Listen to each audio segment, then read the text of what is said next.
Apakah kita pernah merasakan kehilangan pekerjaan? Kita pernah merasakan kehilangan harta kita, harta benda kita, atau bahkan yang lebih pahit, kita pernah merasakan kehilangan keluarga kita. Secara manusia mungkin kita semua pernah merasakan salah satu dari hal tersebut. Tapi dalam pelajaran kita di saat ini yang memiliki judul kemunduran, kita akan melihat bagaimana tokoh-tokoh dalam Alkitab menghadapi itu semua, menghadapi semua penderitaan, tapi mereka tetap berteguh datang kepada Tuhan.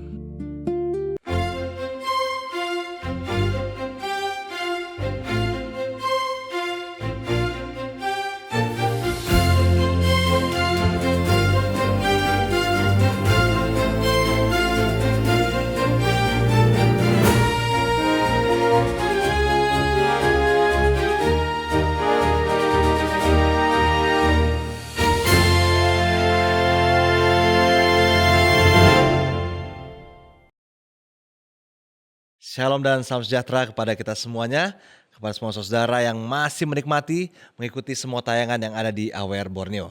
Dan tentunya saat ini kita akan kembali mempelajari pelajaran sekolah sahabat kita yang ke-11. Dan saya saat ini ditemani oleh Pendeta Rusdianto. Shalom Pak Pendeta. Shalom. Ya, nanti kita akan membahas panjang mengenai pelajaran ke-11 yang memiliki judul kemunduran. Ya. Untuk membuka ini semua, mari kita berdoa terlebih dahulu. Kita berdoa. Bapa kami dalam surga, terima kasih Tuhan kesempatan ini. Kami bersyukur dan bersukacita untuk kembali menyampaikan pembahasan pelajaran sekolah sahabat, khususnya pelajaran ke-11. Kiranya Tuhan melalui pelajaran ini, kami semua baik yang di studio maupun yang di rumah dapat memperoleh pelajaran dari pelajaran ini dan mendapatkan berkat dari semua apa yang kita bahas. Inilah doa kami Tuhan dalam nama Yesus. Amin. Amin. Baik, judulnya kemunduran Pak Pendeta ya. Kemunduran. Ya, sebelum saya mau baca ayat hafalannya, saya mau menjelaskan kembali mengenai kisah yang ada di pendahuluannya ini. Saya senang ya. Dikatakan ada seorang gadis muda yang dia mau pulang sambil berjalan kaki, tiba-tiba hujan. Tiba-tiba hujan, dia akhirnya lari pulang sampai di rumah. Lalu ayahnya langsung cepat-cepat menyambut dia. Dikasih handuk, dikasih selimut supaya menghangatkan diri si gadis muda ini. Tapi ayahnya tanya ya, kamu kenapa waktu sambil berlari ayah lihat begitu ada guntur, ada kilat, kamu malah berhenti dan tersenyum sambil lihat ke atas. Wah, ya saya akan bacakan jawaban dari gadis tersebut ya. Oh, aku berhenti dan melihat ke atas, jawab gadis itu, karena Allah sedang mengambil gambarku. Wah, luar biasa ya. Padahal kalau kita mau melihat keadaan kenyataan orang banyak ya secara umum, kalau dengar guntur dan kilat bagaimana? Takut pasti ketakutan ya. Tapi dia malah dia senang, tersenyum karena dia merasa Tuhan sedang mengambil gambarnya dia atau memfoto dia ya. Itulah ya respon orang ya. Ketika ada suatu hal yang menakutkan atau satu hal yang bisa membuat kita lemah, ya respon kita bisa berbeda-beda. Ada yang justru responnya positif, ada yang responnya mundur ya, seperti judul kita ini ya. Responnya menjadi mundur. Oke Pendeta, untuk pembukaan apa yang Pendeta sampaikan mengenai kemunduran dan juga mungkin ayat hafalan kita. Silakan Pak Pendeta. Betul, berdasarkan cerita ini telah memberikan sebuah jalan kepada kita untuk memahami setiap respon tanggapan kita terhadap situasi yang kita akan alami. Apakah dengan kemunduran hidup kita juga mempengaruhi iman kita kepada Tuhan, seperti itu. Ya, terima kasih Pendeta. Lalu di ayat hafalannya menarik ini ya. Roma 5 ayat 3 sampai yang ke-5. Dan bukan hanya itu saja, kita malah bermegah juga dalam kesengsaraan kita. Karena kita tahu bahwa kesengsaraan itu menimbulkan ketekunan, dan ketekunan menimbulkan tahan uji, dan tahan uji menimbulkan pengharapan. Dan pengharapan tidak mengecewakan, karena kasih Allah telah dicurahkan di dalam hati kita oleh Roh Kudus yang telah dikaruniakan kepada kita. Ya, jadi kalau dari ayat ini pun bagaimana Paulus ya menulis ini dengan merespon bagaimana kesengsaraan atau kesusahan itu ya kalau kita terus tahan justru akan jadi berkat ya, akan jadi pengharapan. Nah, kalau kita dalam pelajaran kita ini kita akan mau lihat beberapa tokoh yang sedang mengalami ibaratnya kesengsaraan atau cobaan atau kemunduran dalam kehidupan mereka dan bagaimana respon mereka. Ya, bagaimana respon mereka. Apakah semua tetap setia atau ada yang mundur atau bagaimana? Yang pertama Pak Pendeta, Ini tentang murid-murid Yesus. murid-murid Yesus. Ya. Tentang badai. Bagaimana respon mereka menurut Pak Pendeta? Ya, di dalam peristiwa ini Yesus di tengah-tengah kesibukannya, dia mau mengundang murid-murid Yesus dalam perjalanannya ya untuk boleh ke seberang, dan kita tahu bahwa Yesus tertidur. Iya. Ya, tertidur dalam badai. Hmm. Ya, coba kita renungkan ketika kita punya masalah hidup, tapi kita tetap tenang. Ya, hal yang sama dihadapi oleh Yunus sebenarnya ya. Ketika ada badai, dia tertidur. Iya. Dia tertidur. Kalau itu karena lari ya. Ya, tapi ada badai kehidupan dalam kehidupan ini, dalam perjalanan kita punya rencana dan keluarga ya, pekerjaan akan memunculkan badai. Ya, dan badai ini bisa saja menenggelamkan kita. Ya. Ada satu seruan yang terjadi ketika badai itu terjadi kepada murid-murid Yesus. Dan itu juga bisa jadi seruan kita. Ya, yaitu engkau tidak pedulikah dengan kita? Nah, ya. Kita mau tenggelam ini, hidup kita dalam sengsara ya, seperti tidak peduli dalam kehidupan kita. Jadi kita lihat di dalam Markus 4 ayat 38 ya. Guru, engkau tidak pedulikah kalau kita binasa? Nah, sebagai orang-orang Kristen juga bisa merasakan demikian ya. Kehidupan keluarga kita, anak-anak kita, murid-murid Yesus saja sudah sangat dekat dengan Yesus, bisa mengungkapkan kemunduran hidup mereka dengan engkau tidak pedulikah dengan kita. Inilah badai kehidupan yang bisa saja kita rasakan. Betul. Seperti itu. Baik, terima kasih Pendeta. Yang saya juga cukup unik dengan kisah ini ya, ketika ya dikatakan dalam kitab Yesus tertidur. Saya sempat mencari tahu kenapa ya kok bisa-bisanya ibaratnya Yesus. di keadaan badai seperti ini Yesus tertidur. Saya coba cari di buku Kerinduan Segala Zaman, ternyata ada sebuah kutipan ya, walaupun saya tidak melihatnya sekarang, tapi intinya bahwa kenapa Yesus bisa tertidur. Ternyata pelayanan Yesus itu sudah berhari-hari. Dan bahkan untuk makan saja dia tidak sempat. Betul. Ya, ditambah lagi ketika dia melayani, kritikan-kritikan keras dari imam-imam besar, ahli Farisi juga terus datang ke Yesus. Jadi memang secara manusia fisiknya memang betul-betul kalau mau bilang lelah, selelah-lelahnya, terkuras habis. Ya, makanya secara manusia kok bisa sih Yesus tidur waktu badai ya, karena memang secara fisik pun terkuras habis dengan segala pelayanannya. Makanya akhirnya dia tertidur ya. Dan memang ketika mereka mulai ragu-ragu ya, takut binasa, saya senang juga dari jawabannya Yesus ya. Ketika sudah dia bilang badai diam tenanglah, langsung tenang. Lalu di ayat 40 Yesus bilang apa? Mengapa kamu begitu takut? Mengapa kamu tidak percaya? Ini langsung kena gitu. Kita sudah ya contoh langsung di sini murid-murid ya. Sudah sehari-hari hidup dengan Yesus seperti kata pendeta, tapi kok masih nggak percaya ini? Ini respon kemunduran yang menarik ini. Gimana pendeta kira-kira? Ya, jadi kita lihat waktu Yesus tertidur, dia punya posisi ya di kapal itu ya, memang tepat di depan. Ya, tepat di depan untuk memberikan gambaran bahwa dia akan menggunakan suatu kepemimpinan dia sebagai Allah untuk menyatakan badai itu reda. Sampai murid-muridnya siapakah dia? Gitu ya. Siapakah dia sampai badai pun menurut dia kan. Tertidur bagi Yesus adalah ketenangan untuk berikan kepada kita. Tetap tenang untuk menghadapi badai. Yesus pun memberikan gambaran kepada murid-murid Yesus. Meskipun pada saat itu ada murid-murid Yesus yang sudah terbiasa dengan badai. Betul. Ya. Betul. Ada nelayan ya. Ada nelayan ya. Mungkin dalam kehidupan kita, mungkin saya sebagai kepala keluarga sudah terbiasa dengan badai kehidupan ini. Tapi anak-anak kita atau istri kita ya bisa berespon yang berbeda. Nanti kita lihat juga dengan pelajaran sebelumnya ada Ayub dengan keluarganya kan berbeda dengan respon yang dihadapi.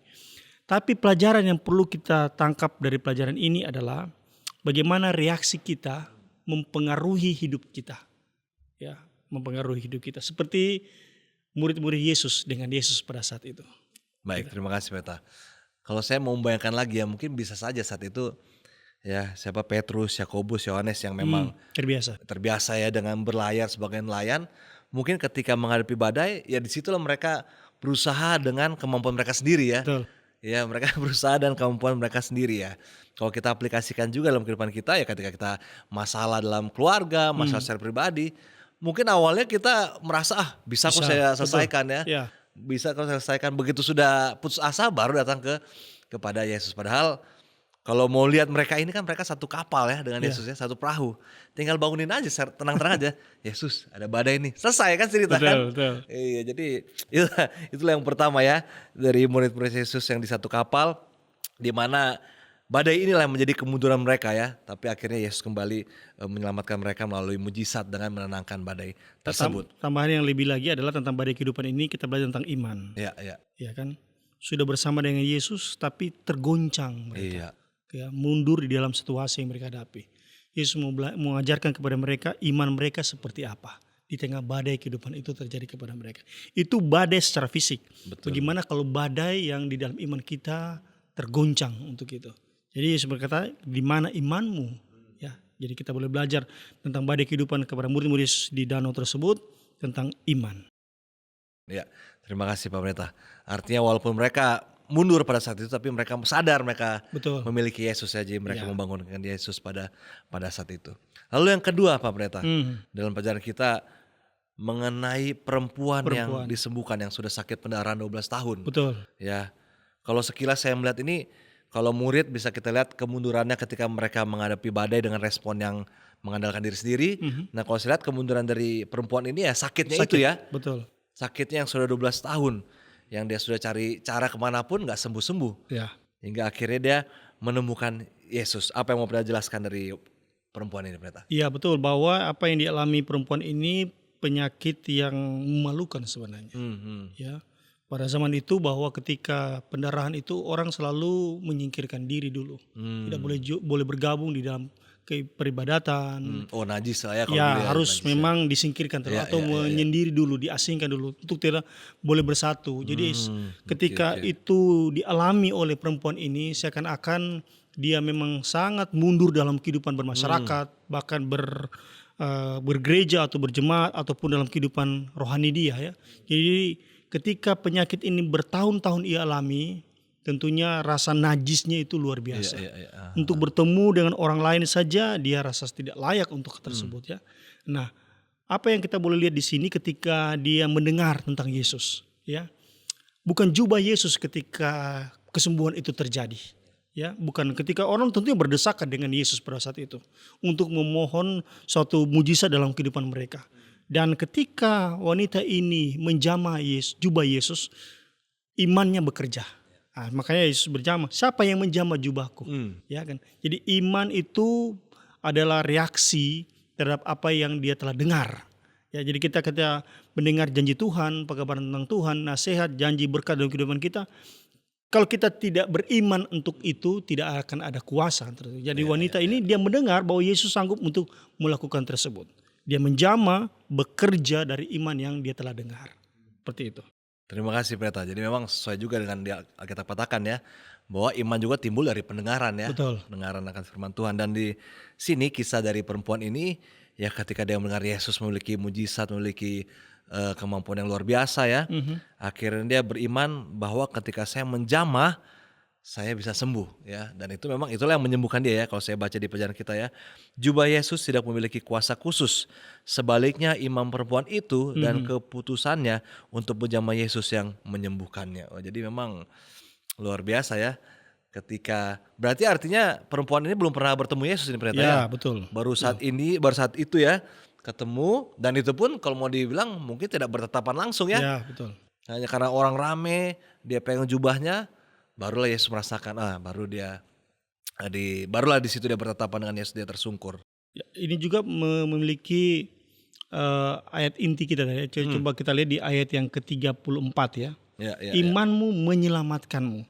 Di ayat inti kita bahwa kesengsaraan itu membawa ketabahan. 12 tahun loh. 12 tahun itu terkadang kita memikirkan bahwa penyakit yang kita peroleh, sudahlah.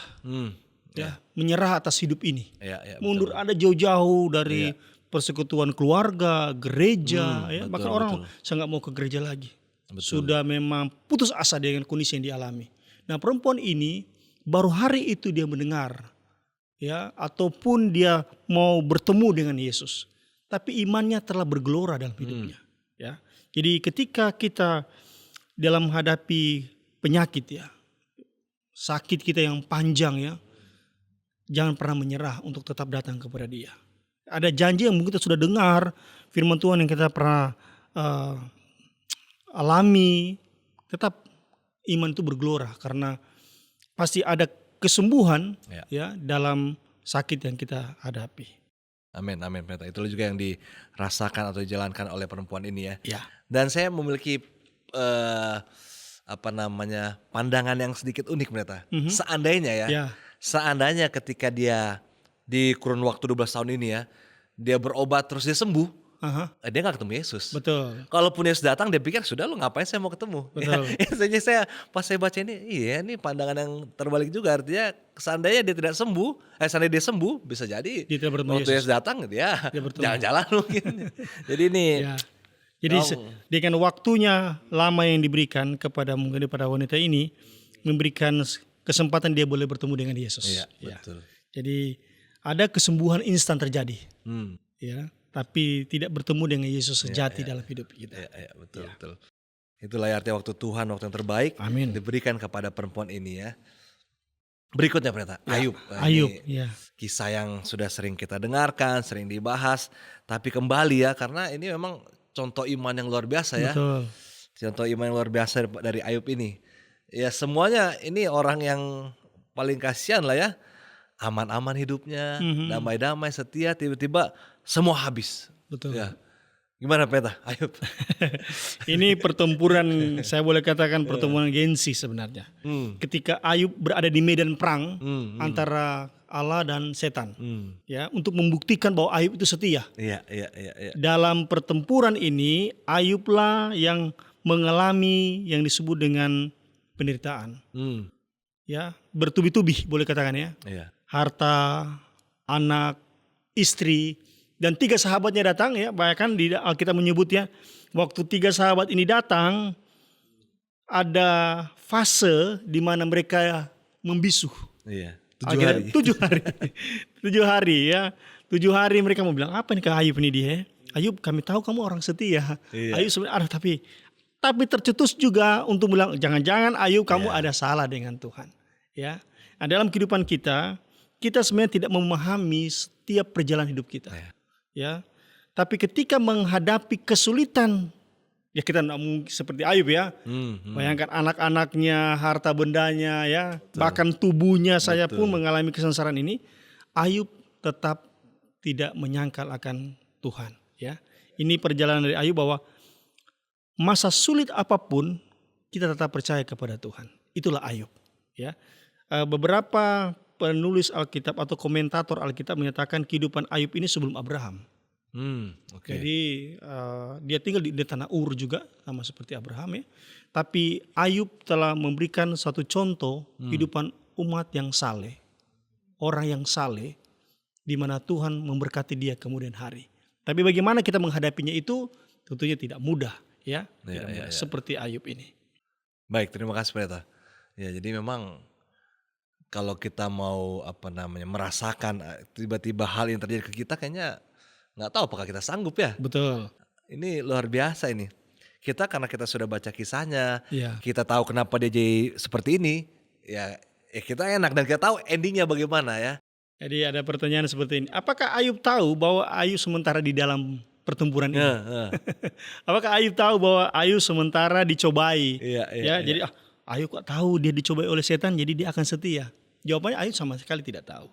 Dalam kehidupan kita juga kita bilang, ini kita sementara dicobai oleh setan ini dia. Atau diuji Tuhan ini kita punya iman. Kita tidak pernah berpikir demikian sebenarnya.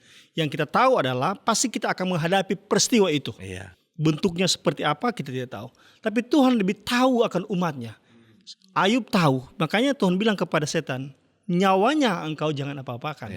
Silakan semua. Karena Tuhan tahu. Jadi ketika Tuhan menimpakan masalah dalam kondisi hidup kita, dia tahu seperti apa tensi ujian diberikan. Misalnya anak SD diberikan anak SMP, nggak mungkin lah. Ya kan? Jadi dia tahu ujian seperti apa yang cocok dalam kehidupan kita. Dan kita tahu Tuhan juga bisa melepaskan kita untuk itu. Seperti itu. Jadi yang menarik artinya kalau saya melihat ketika setan minta izin ke Tuhan ya untuk mencobai. Kalau memang hamba-Mu ini setia, coba saya cobai. Ya, artinya memang Tuhan juga sudah tahu bahwa Ayub ya Tuhan sudah tahu bahwa Ayub bagaimanapun keadaannya dia pasti akan tetap setia ya. Yang penting selama dia tidak mati pasti dia tetap akan setia kepada Tuhan. Mungkin saya baca ayat saja di Ayub 23 ya. Betul. Ayat yang ke-10 ya. Karena ia tahu jalan hidupku, seandainya ia menguji aku akan timbul seperti emas. Iya, jadi luar biasa ya. Ini kalimat yang memiliki tingkatan iman tertinggi nih kalau saya bilang ya. Ya dia tahu jalan hidupku, Tuhan tahu jalan hidupku. Kalau memang ada ujian, ada cobaan, ya aku akan tetap timbul seperti emas. Artinya tetap dengan ya keadaan saya sekarang ya. Kalau memang saya lagi beriman pada Tuhan, apapun tantangannya saya tetap beriman pada Tuhan ya. Kurang lebih begitulah ya. Ya. Kemunduran seseorang atau kehilangan sesuatu dalam hidup kita itu yang terberat adalah keluarga dalam kematian. Jadi kalau harta benda kita hilang, sakit ataupun pekerjaan kita hilang, itu bisa kita coba cari. Tapi kalau kita punya orang yang kita kasihi, anak itu gambaran yang paling berat dalam kehidupan. Seorang psikolog mengatakan bahwa kehilangan seseorang, kematian itu adalah gambaran yang paling terpukul dalam hidup dia. Ayub mengalami ini, ya. Tapi bagaimana Ayub melewati ini? Ya, proses ini memang tidak mudah bagi Ayub. Tapi Ayub percaya Tuhan pasti menguji dia akan keluar seperti emas. Baik, terima kasih Pendeta. Artinya saya pun berpikir ya, karena ya saya pribadi sudah pernah mengalami kehilangan orang tua, sudah pernah mengalami kehilangan motor, ya, pernah mengalami dikeluarkan dari pekerjaan. Ya, artinya karena Pendeta membahas itu ya, memang dari 3 hal ini ya, saya pernah dikeluarkan dari pekerjaan, pernah kehilangan motor, sama kehilangan orang tua. Ya hanya kehilangan orang tua saya menangis. Ya, artinya kehilangan pekerjaan, kehilangan harta itu ya sudah lah, lewat begitu. Tapi begitu kehilangan orang tua, ya memang di dalam momen tertentu, ya pasti saya menangis. Itu paling berat. Itu berat memang, itu berat. Ya mungkin kalau sedikit cerita ya, kebetulan saya sudah yatim piatu juga, Mama meninggal 2013, Papa meninggal 2023. Jadi di tahun 2023 itulah yang menurut saya paling berat. Karena begitu menyadari sudah tidak ada orang tua, udah beda lagi cerita. Kalau dulu Mama meninggal, masih ada Papa, ya masih ada yang kita kontak-kontak. Begitu Papa meninggal, siapa lagi yang mau kita datangi, siapa lagi yang mau kita kontak, siapa lagi yang mau kita cerita-cerita tentang keadaan kita ya. Jadi memang kembali lagi yang pernah sampaikan, sehubungan dengan kisah Ayub juga ya, ketika kehilangan keluarga itu memang hal yang berat, apalagi ya seluruh anak-anaknya. Seluruh anak-anaknya pasti sangat berat. Ya saya juga pernah melihat salah satu anggota kita ya, ketika anaknya meninggal, sepertinya sakitnya itu terpukul. Terpukulnya itu luar biasa. Jadi kembali lagi, jadi apa yang dihadapi Ayub ini bukan hal yang mudah, tapi dia tetap setia dan Tuhan memberikan jalan keluar buat Ayub ini, bahkan memberikan 2 kali lipat ya. Betul. Luar biasa kisah dari Ayub. Baik, Pendeta, berikutnya ini kembali ke murid-murid Yesus ya. Ya kalau kita baca di pelajaran kita di Lukas 24 ayat 13 sampai 27. Di mana ini kisah saat Yesus sudah mati. Betul. Ya, ternyata ini kemunduran yang besar juga buat murid-murid ya. Untuk sementara waktu itu ya. Coba ya tolong jelaskan. Ya. Ini kisah di mana 2 murid Yesus yang dalam perjalanan dari Yerusalem pulang ke Emmaus, tempat mereka tinggal. Selain mereka menyaksikan kesengsaraan Yesus, kematian Yesus, dan kehilangan Yesus, maksudnya jasadnya hilang. Mereka sudah hilang ya. Jadi ada kebingungan, ada kekecewaan, ada keputusasaan campur aduk di situ, ya. Di mana sosok yang selama ini bersama dengan mereka hilang, entah kemana ya. Mereka menyaksikan kesengsaraan, mereka menyaksikan kematian, kehilangan, artinya jasadnya dicuri juga ini. Bingung mereka. Di tengah-tengah kebingungan ini membuat mereka tidak menyadari. Ya. Jadi kemunduran hidup ini terkadang kita tidak menyadari kehadiran Tuhan dalam hidup ini. Ya. Yesus sudah di tengah-tengah mereka. Bayangkan ini peristiwa Yesus mati hari Jumat. Hari Sabtu sahabat itu dia istirahat. Minggu dia sudah bangkit. Artinya hitungan 3 hari lah. Saya dengan Pak Besten bisa 1 minggu tidak bertemu, tapi saya bisa kenal Pak Besten punya wajah. Meskipun 1 minggu berpisah, mesti kenal. Tapi ini cuma 3 hari, mereka nggak tahu Yesus kehadiran di situ. Kebingungan kita, kekecewaan kita, keputusasaan kita bisa tidak melihat kehadiran Tuhan dalam hidup ini. Jadi apa yang harus kita lakukan? Yesus harus hadir mengingatkan kita. Ya, jadi perjalanan kita menuju ke Emmaus sorga atau pulang ke rumah akan menghadapi hal ini, keputusasaan. Banyak bentuk keputusasaan, kebingungan, ada banyak bentuk. Kekecewaan dalam pekerjaan, di dalam karir, di dalam usaha bisa mengalami kekecewaan. Tapi kita tidak sadar ada orang-orang yang Tuhan gunakan, bahkan Tuhan sendiri hadir dalam penghiburan dia, kita tidak menyadari. Lalu apa yang harus kita lakukan? Ini penting bagi kita merenungkan. Apa yang harus kita lakukan dalam perjalanan hidup kita ini? Seperti murid-murid Yesusnya perjalanan ke Emmaus. Apa yang harus kita lakukan? Alkitab memberikan kepada kita adalah ketika hal itu Yesus sampaikan kepada mereka dalam Lukas pasal 24 ayat 33 dan 34. Mengapa engkau terkejut? Kehadiran Yesus kan. Mengapa engkau terkejut? Ya, ada beberapa artikel dan inspirasi menjelaskan kalau mata kita ini dibuka, lalu dilihat semua peristiwa dan kehadiran Tuhan, betapa kita punya terkejutnya. Ya, tapi terkejutnya, wah ternyata Tuhan selama ini hadir dengan kita, berjalan dengan kita. Bahkan di tengah-tengah kesusahan, kekecewaan, putus asaan, kebingungan, Tuhan itu selalu hadir. Ada 12 murid Yesus, ada banyak juga murid-murid Yesus pada saat itu. Tapi yang terpukul ada 2 murid Yesus ini dan mereka hadir di tengah itu. Ada cerita bagi kita dan ini dicatat hanya Dr. Lukas. Di Injil yang lain tidak ditulis, hanya Lukas sendiri yang mencatat tentang peristiwa ini.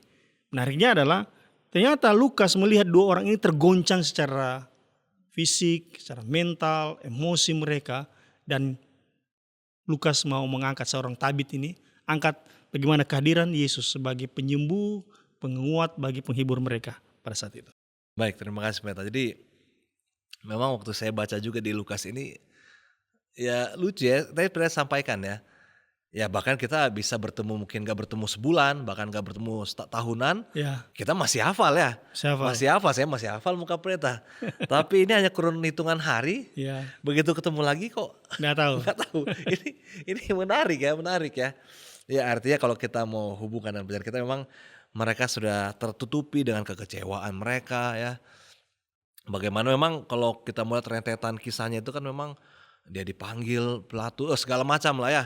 Proses yang dijalani oleh Yesus ya memang semua proses itu membuat murid-murid kecewa, bingung. Ya kok bisa begini, harusnya bisa lolos. Pasti banyak kan pertimbangan mereka. Ya, pertimbangan mereka akhirnya itulah yang menutup mata batin lah kalau saya bilang ya. Ya mereka kalau mau bilang matanya pasti sehat aja. Tapi begitu mereka dalam kebingungan itu, mereka sudah nggak tahu mereka jalan sama siapa ya. Mereka sudah tahu mereka jalan sama siapa. Ini saya membaca juga dalam pelajaran kita Pak Pendeta. Ini juga adalah pesan Yesus bagi kita hari ini. Terlalu sering kita lupa bahwa Yesus berjalan bersama kita di lembah-lembah kehidupan ya. Ya sama dengan halnya 2 murid ini ya. Yesus sama-sama dengan mereka, tapi mereka tidak merasa bersama dengan Yesus. Ya, kita pun kadang merasa begitu ya. Begitu kita menghadapi tantangan, cobaan, Tuhan atau Yesus itu selalu ada di samping kita. Tapi ya kadang kita merasa kok gak ada Tuhan karena saya lagi dalam menghadapi begini, menghadapi begitu. Padahal salah. Tuhan atau Yesus selalu ada di samping kita apapun keadaan kita. Baik mau senang, duka ataupun dalam pergumulan ya. Apapun dalam pergumulan. Makanya pelajaran berikutnya langsung jelas dia. Lihat Yesus. Lihat Yesus. Ya kalau saya baca sini saya melihat tidak ada contoh-contoh tokoh Alkitab ya. Tapi bagaimana pandangan kita sendiri langsung tertuju pada Yesus. Bagaimana Pendeta? Ya, di tengah-tengah badai, di tengah-tengah kehidupan dari Ayub, kemudian murid Yesus ke Emmaus, semua menuju kepada mata iman. Mata iman. Ya, ketika mereka hanya berfokus kepada masalah, mereka tidak akan melihat kehadiran Yesus. Ketika kita berfokus melihat kepada kemunduran itu, maka kehadiran Yesus tidak kita sadari. Tapi kalau kita lihat Yesus, sebesar apapun badai itu, ya dikatakan sini, kita perlu memfokuskan atau memusatkan perhatian kita kepada Yesus dan apa yang Ia nyatakan tentang kasih. Ya, terkadang kalau kita bawa kendaraan, kalau kita tidak fokus, tidak memusatkan kita pada kendaraan tersebut, bisa terjadi insiden. Hidup rohani kita demikian. Bila kita tidak melihat kepada Yesus, akan terjadi kemunduran hidup kita menghadapi permasalahan tersebut. Ilustrasi sederhana adalah ketika kaca spion, dia tidak melihat ke depan, tapi dia fokus kepada perjalanan tersebut. Dia lihat aja, dia tidak lihat ke depan, dia cuma di belakang kan, ya. Dia fokus kepada perjalanan tersebut, tujuannya. Ya. Demikian hidup kita. Ketika kita fokus, arah kita akan tertuju, meskipun badai itu akan ada. Tuhan tidak pernah berjanji bahwa engkau tidak akan menghadapi badai, ya. Tapi Dia berjanji ketika ada badai, Dia selalu bersama dengan kita. Baik, terima kasih Pendeta. Saya tertarik juga ketika Pendeta menggambarkan dengan orang membawa kendaraan ya. Ya, saya seringkali kalau lagi bawa kendaraan, anak saya duduk di depan, mereka suka berdiri kan. Saya tegur, mundur, papa mau lihat spion. Mundur. Sama-sama. Ya, artinya begitulah ya fokus kita ya ketika kita membawa kendaraan, fokus kita dalam perjalanan itu memang ke semuanya ya. Entah ke spion kita, spion atas, ke depan ya. Artinya kita mau menuju ke tujuan kita. Ya sama dengan halnya ketika kita di dalam kehidupan kita, ya Yesus itulah yang menjadi spion, Yesus itulah menjadi bagian depan ya. Kita fokus kepada Yesus semuanya supaya perjalanan kita menjadi aman sampai pada tujuannya ya. Mungkin kalau saya mau lihat lagi dalam pelajaran kita ya, saya mau baca di Roma 8 ayat 18 ya. Sebab aku yakin bahwa penderitaan zaman sekarang ini tidak dapat dibandingkan dengan kemuliaan yang akan dinyatakan kepada kita. Ya, ini ayat yang menguatkan sekali ya. Jadi bila mana mungkin saudara atau kita semua sedang menghadapi pencobaan, penderitaan, jangan lupa bahwa tujuan kita nanti itu sangat mulia ya, lebih dari apapun yang kita rasakan sekarang. Jadi ini ayat yang menguatkan, ayat yang tentunya bisa membantu kita juga menguatkan iman kita untuk hidup lebih baik lagi. Baik Pak Pendeta, untuk menutup kira-kira apa kesimpulan yang mau Pendeta sampaikan untuk pelajaran kita khususnya tentang kemunduran ini? Seorang anak ketika dia merasa dia bisa berjalan sendiri, dia akan hilang. Saya bisa, Dedi nggak usah pegang tangan saya. Ya. Terkadang seorang ayah, seorang bapak ingin pegang anaknya, berjalan bersama dengan dia. Tapi dia bereaksi, saya bisa Pak. Saya lepas tangan, saya ingin jalan sendiri. Di saat itulah dia akan hilang. Tapi hidup kita ketika Tuhan yang pegang, pelajaran pendalaman Alkitab. Saat kita menghadapi tantangan hidup dalam perjalanan hidup ini, biarlah tangan Tuhan yang memegang kita. Kalau kita yang pegang tangan Tuhan, terkadang anak kita yang pegang tangan kita. Jadi saya yang pegang aja. Tapi tanpa kita sadari, dia akan lepas. Jadi izinkanlah hidup kita, biarlah tangan Tuhan yang memegang kita. Tuhan berkati. Baik, terima kasih Pak Pendeta. Terima kasih untuk kesimpulannya. Baik, kita akan menutup pelajaran kita saat ini. Dan silakan Pak Pendeta tutup dengan doa. Oke, mari pemirsa AWR Borneo dimanapun kita berada, kita tunduk kepala, kita satu di dalam doa. Betapa kami bersyukur kepadamu ya Tuhan. Di tengah badai hidup kami, di tengah pergumulan, pergejolakan hidup ini, kami masih percaya, tetap percaya, Engkau hadir di tengah-tengah hidup kami. Engkau berdaulat dalam kehidupan kami. Hati ini bisa saja menghadapi berbagai keputusasaan, kebingungan, kekecewaan, tapi Tuhan tidak pernah meninggalkan kami. Engkaulah yang senantiasa bersama dengan kami dalam kesendirian, dalam kesakitan kami, dalam duka sekalipun. Engkau datang bersama. Bapa di sorga, berkatilah pelajaran ini. Bila kami sementara mengalaminya, pemirsa di rumah sementara menghadapinya, tolonglah kami Tuhan, agar kami bisa melewati semuanya itu. Dan terima kasih Tuhan, Engkau menyediakan bagi kami berkat-berkat dalam setiap pergolakan, pergumulan hidup kami di dunia ini. Engkau menyediakan bagi kami upah kepada mereka yang menang di dalam setiap pergumulan hidup ini. Terima kasih ya Tuhan telah bersama dengan kami. Terima kasih untuk berkat-Mu kepada setiap pemirsa AWR yang telah mendengarnya. Inilah doa dan permohonan kami ya Tuhan. Dalam nama Yesus Tuhan dan Juru Selamat kami berdoa. Amin. Amin. Terima kasih Pendeta. Sama-sama. Terima kasih juga buat semua saudara yang sudah menyaksikan dari Mas saja. Tuhan memberkati.